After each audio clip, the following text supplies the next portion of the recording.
Assalomu alaykum.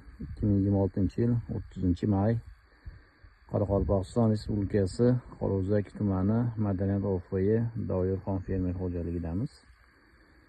2025-yil 18-sentyabr sanasida ushbu maydonga 2026-yil uchun kuzgi bug'doyni no-till uslubida ekkanmiz. Mana yer umuman haydalmagan.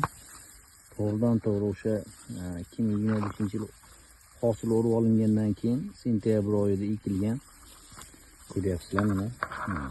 Shunday ham turibdi hali. Hop.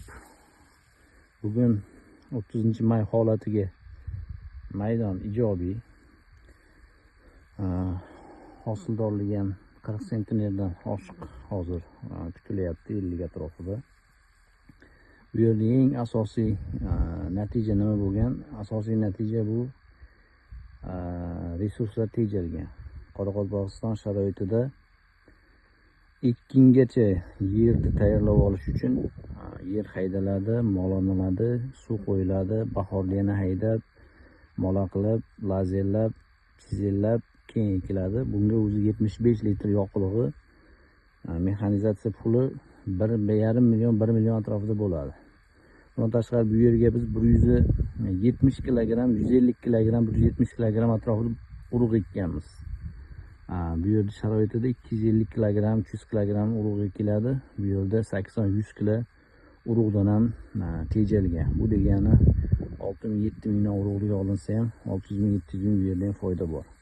Ya'ni eng asosiy jihati bu yerda ammofosdan juda zo'r tejalgan. Ekish bilan birga biz 100 kg ammofos berganmiz. 100 kg ammofosimiz odatiy Qorao'zak sharoitida 200 kg, 250 kg berishadi. Bu ham ammofosni bilasizlar, hozir narxi 9 ming, 10 ming kilogrammi. Bu ham o'sha 900 ming, 800 ming tejalgan bu yerda o'g'itdan ham. Umumiy olganda gektariga 2 million, 1,5 million, 2 million tejab turib, mana o'sha hozir 2,5 milliondan sarflagan fermerlar bilan hosildorligimiz bir xil. Mana fermer bo'lamiz, Maqsad og'a. Aynan mana shu texnologiyani Qoraqalpog'iston Qorao'zak sharoitida sinab ko'ryaptilar. Reja yaxshi, yomon emas. 200 gektarga chiqaramiz deb hozir reja qilyapmiz fermer bilan. Bu usulda yetishtirishdi. Maydonda hozir qamish bor, bilasizlar, endi bu Qorao'zak sharoitida qamish o'zi ko'p chiqadi.